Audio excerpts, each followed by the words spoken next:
আমি আপনাদের সামনে সূরাতুল কসসের ৮৭ নম্বর আয়াতে কারিমা তেলাওয়াত করেছি।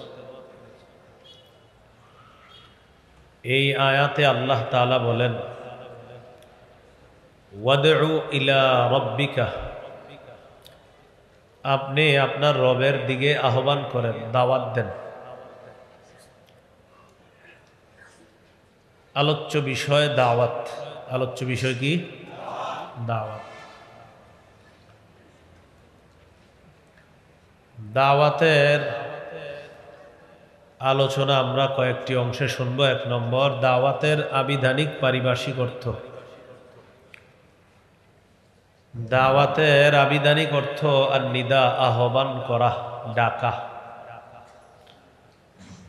যেমন সূরা বনী ইসরাঈলের ৫২ নম্বর আয়াতে আল্লাহ তাআলা বলেন, ইয়াউমা ইয়াদউকুম, এদিন তিনি তোমাদেরকে আহ্বান করবেন, ডাকবেন।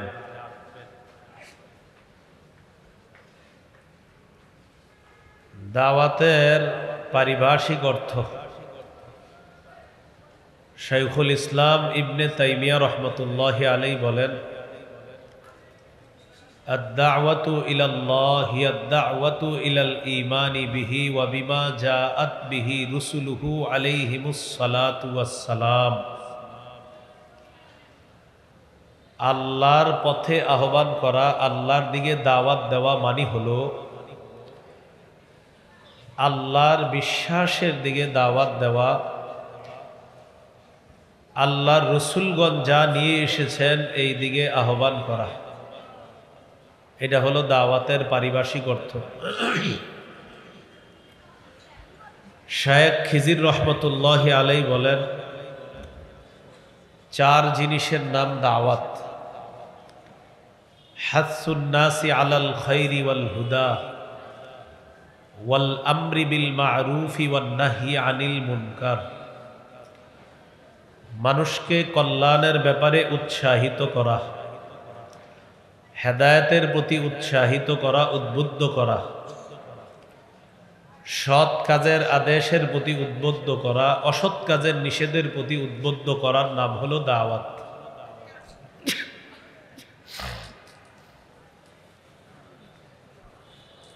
এইগুলো ১ নম্বর আলোচনা, দাওয়াতের আবিধানিক পারিভাষিক অর্থ। ২ নম্বর আলোচনা, দাওয়াতের বিষয়বস্তু। দাওয়াতের বিষয়বস্তু হলো পূর্ণাঙ্গ জীবন বিধান, ইসলাম। পুরা ইসলামটাই দাওয়াতের বিষয়বস্তু। সূরা আলী ইমরানের ১৯ নম্বর আয়াতে আল্লাহ বলেন, ইন্নাদ-দীনা ইনদাল্লাহিল ইসলাম, আল্লাহর কাছে একমাত্র দিন হলো ইসলাম। তাফসিরে জালালাইনে আসছে, ইন্নাদ-দীনা মানে হলো ইন্নাদ-দীনাল মারদিয়্যা ইনদাল্লাহি হুয়াল ইসলাম, আল্লাহর কাছে পছন্দনীয় মনোনীত ধর্ম হলো ইসলাম।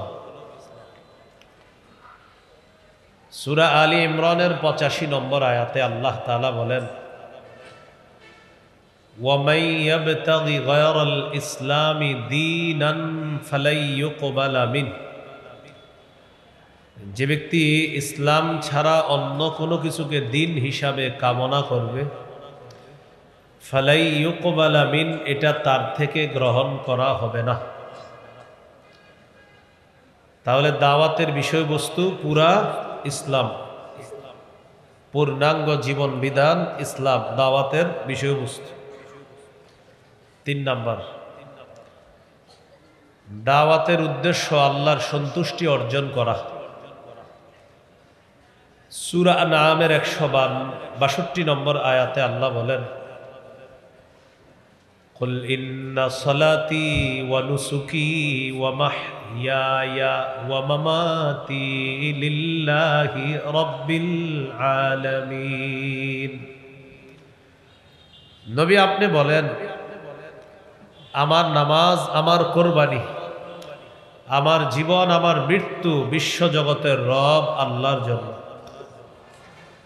আমার জীবনে আমি যা করব সব কার জন্য? তো দাওয়াত দিব কার জন্য? তাহলে দাওয়াত মানে আল্লাহর সন্তুষ্টি অর্জন করা, এটা উদ্দেশ্য দাওয়াতের। নাসাইর হাদিস 3140 নম্বর হাদিস। এই হাদিসের মধ্যে আছে قال رسول الله صلى الله عليه وسلم إن الله لا يقبل من العمل إلا ما كان له خالصا।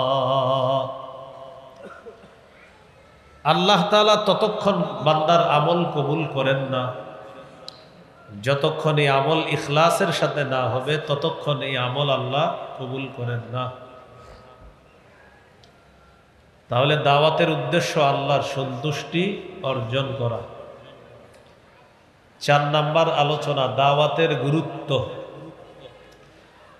দাওয়াতের গুরুত্ব বোঝার জন্য এতটুকুই যথেষ্ট, আল্লাহ নিজেই দাওয়াত দেন। আল্লাহ তাআলা বলেন, ওয়াল্লাহু ইয়াদউ ইলা দারিস সালাম। আল্লাহ শান্তির ঘরের দিকে আহ্বান করেন। দারুস সালামের দিকে আল্লাহ দাওয়াত দেন, শান্তির ঘরের দিকে আল্লাহ দাওয়াত দেন, শান্তির বাড়ির দিকে আল্লাহ দাওয়াত দেন। অন্য আয়াতে আছে ওয়াল্লাহু ইয়াদউ ইলাল, ভাই আওয়াজ আগেরটাই ঠিক আছে, বাড়ায়েন না, ওই মাইক নেন, আওয়াজ বাড়ায়েন না। ওয়াল্লাহু ইয়াদউ ইলাল জান্নাতি ওয়াল মাগফিরাহ। আল্লাহ জান্নাতের দিকে আহ্বান করেন, ক্ষমার দিকে আহ্বান করেন, ক্ষমার দিকে ডাকেন। আল্লাহ ডাকেন জান্নাতের দিকে, আল্লাহ ডাকেন ক্ষমার দিকে।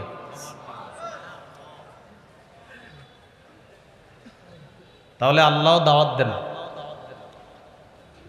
আল্লাহ তাআলা সূরা নিসার 136 নম্বর আয়াতে বলেন, ইয়া আইয়ুহাল্লাযীনা আমানু আমিনু বিল্লাহ আমিনু বিল্লাহি ওয়া রাসূলিহি ওয়াল কিতাবিল্লাযী নাযালা আলা রাসূলিহি ওয়াল কিতাবিল্লাযী আনজালা মিন ক্বাব। হে ঈমানদারগণ, তোমরা ঈমান আনো, বিশ্বাস স্থাপন করো আল্লাহর প্রতি, ওয়া রাসূলিহি, রাসূলের প্রতি, ওয়াল কিতাবিল্লাযী নাযালা আলা রাসূলিহি, ওই কোরআনের প্রতি যেই কোরআন আল্লাহ রাসূলের উপর নাজিল করেছেন, ওয়াল কিতাবিল্লাযী আনজালা মিন ক্বাব, এবং ওই কিতাবের প্রতি যে কিতাব কোরআনের পূর্বে আল্লাহ নাজিল করেছেন। তোমরা ঈমান আনো, বিশ্বাস পাকাপোক্ত করো, মজবুত করো ঈমানকে আল্লাহর প্রতি, রাসূলের প্রতি, কোরআনের প্রতি, কোরআনের পূর্বে যে কিতাব আছে এগুলোর প্রতি। এরপরে আল্লাহ বলেন, ওয়ামান ইয়াকফুর বিল্লাহি ওয়া মালাইকাতিহি ওয়া কুতুবিহি ওয়া রুসুলিহি ওয়াল ইয়াউমিল আখির ফাকাদ দাল্লা দালালাম বাঈদা। যে ব্যক্তি আল্লাহকে অস্বীকার করে, রসুলকে অস্বীকার করে, ফেরেশতাদেরকে অস্বীকার করে, আল্লাহর কিতাবগুলো অস্বীকার করবে, আল্লাহ রসুলদেরকে অস্বীকার করবে, আখেরাতকে অস্বীকার করবে, তারা স্পষ্ট পথভ্রষ্ট হবে, তারা দূরবর্তী গুমরাহির মধ্যে লিপ্ত হবে। মানে হলো এমন গুমরাহ হবে যে গুমরাহি থেকে ফিরে আসা কঠিন হয়ে যাবে, অসম্ভব হয়ে পড়বে। আল্লাহ আমাদেরকে গুমরাহি থেকে হেফাজত করেন। তাহলে দাওয়াত দেয় কে? রাসূলুল্লাহ সাল্লাল্লাহু আলাইহি সাল্লামও দাওয়াত দিয়েছেন, আল্লাহ নবীকে দাওয়াত দিতে বলছেন। সূরা মাঈদা ৬৭ নম্বর আয়াতে আল্লাহ বলেন, ইয়া আইয়ুহার রাসূলু বাল্লিগ মা উনজিলা ইলাইকা মির রাব্বিক। রসুল, আপনি তাবলীগ করেন, আপনি প্রচার করেন, যা আপনার প্রতি অবতীর্ণ করা হয়েছে তা আপনি প্রচার করেন, তাবলীগ করেন। নবীজিকেও আল্লাহ দাওয়াত দিতে বললেন। নবীজি গোপনে দাওয়াত দেওয়া শুরু করলেন। দাওয়াত দেওয়ার পর সূরা শুআরা 214 নম্বর আয়াত আল্লাহ যখন নাজিল করে প্রকাশ্যে দাওয়াতের কথা বললেন, আল্লাহ বলেন ওয়াআনযির আশীরাতাকাল আকরাবিন, আপনি আপনার নিকট আত্মীয়দেরকে ভয় দেখান, সতর্ক করেন। সহিহ বুখারীর বর্ণনা 4770 নম্বর হাদিস, সূরাতুশ শুআরার 214 নম্বর আয়াত আল্লাহ যখন নাজিল করে প্রকাশ্যে দাওয়াত দিতে বললেন, সাইদা রাসূলুল্লাহ সাল্লাল্লাহু আলাইহি ওয়াসাল্লাম আলাস সাফা, রাসূলুল্লাহ সাল্লাল্লাহু আলাইহি সাল্লাম সাফা পাহাড়ের উপর উঠলেন। পাহাড়ের উপর ওঠার পর ফাজাআলা ইউনাদি, ডাকতে লাগলেন, ইয়া বানি ফিহরিন ইয়া বানি আদি, ও বনু ফিহির, ও বনু আদি, বনু ফিহির বনু আদি, তাদেরকে ডাকতে লাগলেন। তো বনু ফিহির আর বনু আদি তাদের নাম ধরে ধরে ডাকতে লাগলেন। লিবুতুনি কুরাইশ, কুরাইশের বিভিন্ন এলাকার নাম ধরে ধরে ডাকতে লাগলেন। ফাজাআ আবু লাহাবিন ওয়া কুরাইশ, আবু লাহাব এবং কুরাইশ তারা আসলো দলে দলে। ফাজাআলার রাজুলু ইযা লাম ইস্তাতি আইয়াখরুজা আরসালা রাসূলান লিয়ানজুরা মা হুয়া, যে ব্যক্তি আসতে পারল না সে আরেকজনকে পাঠায়া দিল, যাও তো মোহাম্মদ কি বলে একটু শুনে আসো, সাল্লাল্লাহু আলাইহি সাল্লাম। তো সবাই দলে দলে আসছে। নবীজি পাহাড়ের উপর থেকে বললেন, রাআইতাকুম লাউ আখবারতুকুম আন্না খাইলান বিল ওয়াদি তুরিদু আন তুগীরা আলাইকুম আকুনতুম মুসাদ্দিকিয়া, আমি যদি তোমাদেরকে বলি এই পাহাড়ের পিছনে একদল শত্রু সেনা অপেক্ষা করছে যারা তোমাদের উপর অতর্কিত হামলা চালাবে, তোমরা কি আমার কথা বিশ্বাস করবা? এটা বুখারীর 4770 নম্বর হাদিসের বর্ণনা। 4972 নম্বর হাদিসে আছে, عن عبد الله بن عباس رضي الله تعالى عنهما أن النبي صلى الله عليه وسلم خرج إلى البطحاء فصعد إلى جبل, রাসূলুল্লাহ সাল্লাল্লাহু আলাইহি সাল্লাম বতহা নামক এলাকায় গেলেন, পাহাড়ের উপর উঠলেন। উঠার পর বললেন, ইয়া সাবাহা, কে কোথায় আছো, আসো, কথা আছে। ফাজতামাত ইলাইহি কুরাইশ, কুরাইশরা দলে দলে নবীর আহ্বানে সাড়া দিয়ে পাহাড়ের সামনে এসে উপস্থিত হয়েছে। নবীজি পাহাড়ের উপর থেকে বললেন, আরাআইতুম ইন হাদ্দাসতুকুম আন্নাল আদুওয়া মুসাব্বিহুকুম আও মুমাসসিকুম মা কুনতুম তুসাদ্দিকুনি, আমি যদি তোমাদেরকে বলি একদল শত্রু সেনা যারা তোমাদের উপর সন্ধ্যায় অথবা সকালে তোমাদের উপর হামলা চালাইতে পারে, আমার কথা কি তোমরা বিশ্বাস করবা? আগের বর্ণনায় বলছে পাহাড়ের পিছনে একদল শত্রু সেনা, এটা হলো একদল শত্রু সেনা যারা সকাল সন্ধ্যা, সকালে বা সন্ধ্যায় তোমাদের উপর হামলা চালাইতে পারে, আমার কথা কি বিশ্বাস করবা? সবাই এক বাক্যে জবাব দিল, ক্বালু না'আম মা জাররাবনা আলাইকা ইল্লা সিদকা, অবশ্যই আমরা বিশ্বাস করব, আমরা যাচাই বাছাই করে দেখেছি, তুমি কখনো সত্য ছাড়া মিথ্যা বলো না, তুমি জীবনে যা বলো সব সত্য কথা। তো এই কথা বলার পর রাসূল সাল্লাল্লাহু আলাইহি সাল্লাম বললেন, যেহেতু আমি সব সত্য কথা বলি তাহলে শোনো, ফাইন্নী নাযীরুল লাকুম বাইনা ইয়াদাই আযাবিন শাদীদ, আমি তোমাদেরকে কঠিন আযাবের ভয় দেখাই।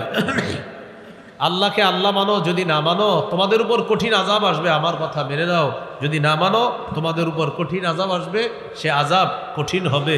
আল্লাহকে আল্লাহ মেনে নাও, যদি না মানো তাহলে কঠিন আযাব তোমাদেরকে পাকড়াও করবে।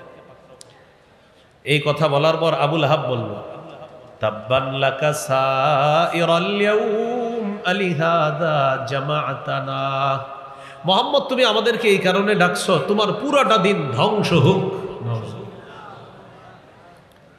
তখন আল্লাহ তাআলা আয়াত নাজিল করলেন, তাব্বাত ইয়াদা আবি লাহাবিন ওয়া তাব। আমার নবী ধ্বংস হবে না, আবুল আহাবের দুই হাত ধ্বংস, সে নিজেও ধ্বংস। বলি নাউজুবিল্লাহ। প্রকাশ্যে দাওয়াত দেওয়া শুরু করলেন। সহিহ বুখারীর বর্ণনা 2753 নম্বর হাদিস, 2753। قال رسول الله صلى الله عليه وسلم اشتروا أنفسكم। হে কুরাইশ সম্প্রদায়, তোমরা নিজেদেরকে আগুন থেকে বাঁচাও। فإني لا أغني عنكم من الله شيئا। আল্লাহর আযাবের মোকাবেলায় আমি তোমাদের কোনো উপকার করতে পারবো না। ওয়া বানি আব্দি মানাফ, ও বনু আব্দি মানাফ, আগুন থেকে নিজেদেরকে বাঁচাও। ফাইন্নী লা উগনি আনকুম মিনাল্লাহি শাইআ। আল্লাহর আযাবের মোকাবেলায় আমি তোমাদের কোনো উপকার করতে পারবো না। এরপর বললেন, ইয়া আব্বাস ইবনে আব্দুল মুত্তালিব, ও নবীর চাচা আব্বাস, মানে নিজের চাচাকে ডেকে বললেন, আপনি আমার চাচা, নিজেকে আগুন থেকে বাঁচান। ফাইন্নী লা উগনি আনকা মিনাল্লাহি শাইআ। আমি আপনাকে আল্লাহর আযাবের মোকাবেলায় কোনো উপকার করতে পারবো না। ইয়া সফিয়াতা আম্মাতা রাসূলিল্লাহি সাল্লাল্লাহু আলাইহি ওয়াসাল্লাম, ও আমার ফুফু সফিয়া, আপনি আমার ফুফু, আমি আপনার ভাতিজা, আগুন থেকে নিজেকে বাঁচান। আমি কিন্তু আল্লাহর আযাবের মোকাবেলায় আপনার কোনো উপকার করতে পারবো না।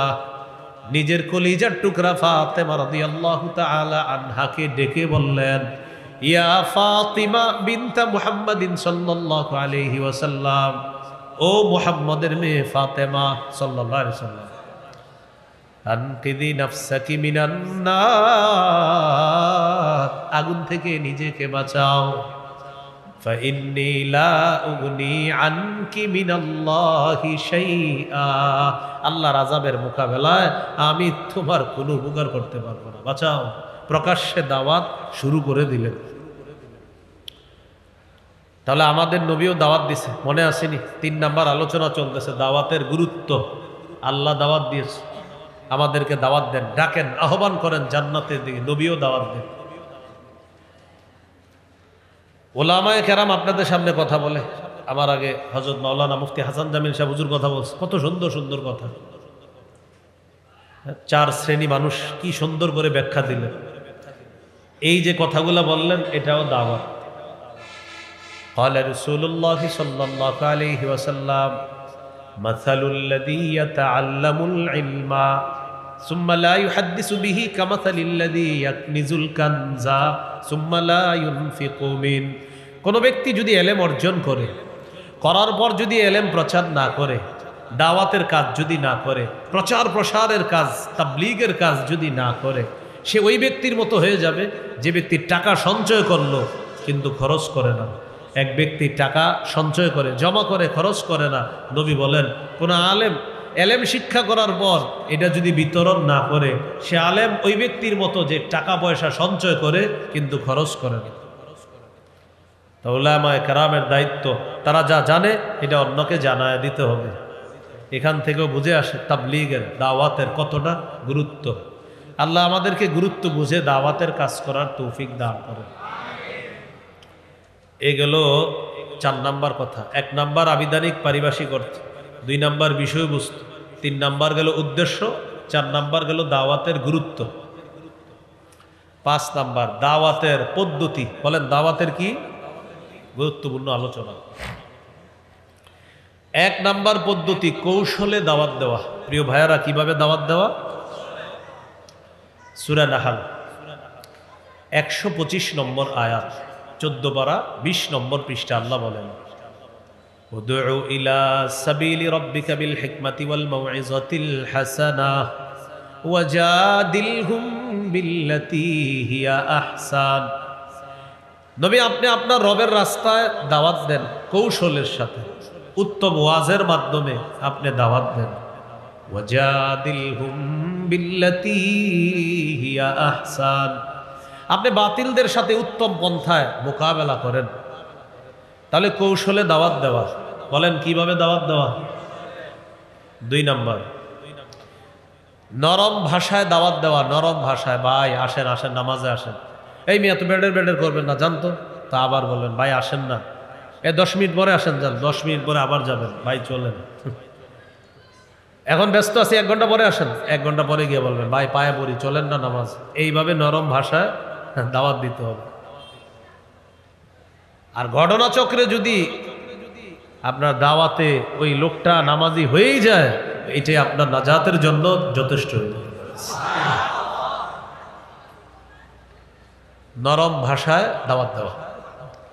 সূরা তাহা 42, 43, 44 নম্বর আয়াতে আল্লাহ বলেন, ইযহাব আনতা ওয়া আখুকা বিআয়াতি ওয়া লা তানিয়া ফি যিকরি। মুসা নবীকে আল্লাহ বলেন, আপনি এবং আপনার ভাই আমার আয়াতগুলা নিয়ে যান। ওয়ালা তানিয়া ফি যিকরি, আমার নিদর্শন নিয়ে আপনারা যান, আমাকে স্মরণ করার ক্ষেত্রে অলসতা করবেন না। ইযহাবা ইলা ফিরআউনা ইন্নাহু তাগা, আপনারা 2 জন ফেরাউনের কাছে যান। ফেরাউন নাফরমানি করেছে, সীমা লঙ্ঘন করেছে। ফাকুলা লাহু কাওলাল লায়্যিনাল লাআল্লাহু ইয়াতাযাক্কারু আও ইয়াখশা, আপনারা 2 জন ফেরাউনের সাথে নরম ভাষায় কথা বলবেন, নরম ভাষায় দাওয়াত দিবেন। হয়তো ফেরাউন উপদেশ গ্রহণ করবে, না হয় ভয় করবে। বলেন তো কোন ভাষায় কথা বলতে বলছে আল্লাহ? তাহলে দাওয়াতের 2 নম্বর পদ্ধতি নরম ভাষায় দাওয়াত দেওয়া। 3 নম্বর কথা বলেন, কর্কশ ভাষী না হওয়া। বলেন, সবাই বলেন, কি ভাষী না হওয়া? কর্কশ ভাষী না হওয়া। এখন মনে করেন আমি দাওয়াতের কাজ করতে গিয়ে বললাম, ওলামায়ে কেরাম যদি আমাদের কথা সোজাভাবে মানে ভালো কথা, না মানলে কেমনে মানান যায় আমরা জানি। এটা কি কোনো কথা হইল?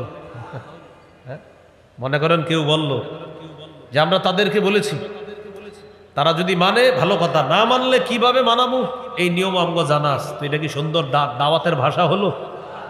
এটা দাওয়াতের ভাষা না। কর্কশ ভাষী না হওয়া, কঠিন হৃদয়ের অধিকারী না হওয়া। সূরা আলী ইমরানের 159 নম্বর আয়াতে আল্লাহ বলেন, ওয়ালাউ কুনতা ফাজ্জান গালিজাল কলবি লান ফাদ্দু মিন হাওলিক, নবী আপনি যদি কর্কশ ভাষী হতেন আর কঠিন হৃদয়ের অধিকারী হতেন, লান ফাদ্দু মিন হাওলিক, সাহাবীগণ আপনার আশেপাশ থেকে সবাই চলে যাইত যদি আপনি কর্কশ ভাষী হতেন আর কঠিন হৃদয়ের অধিকারী হতেন। তাহলে কর্কশ ভাষী হওয়া যাবে না। যিনি দাওয়াত দিবে, দায়ী হবে দাওয়াতের কাজ যিনি করবে, তিনি কর্কশ ভাষী হওয়া যাবে না। এখন গুরুত্বপূর্ণ একটা অংশ, আপনাদের অনেকের প্রশ্ন হইতে পারে, হুজুর দাওয়াতের ভাষা যদি নরম হয় তাহলে আপনাদের হযরত মাওলানা মামুনুল হক দামাত বরকাতুহুমুল আলিয়া উনি গরম ভাষায় বক্তব্য দেন কেন? প্রশ্ন হতে পারে। কি হতে পারে? প্রশ্ন।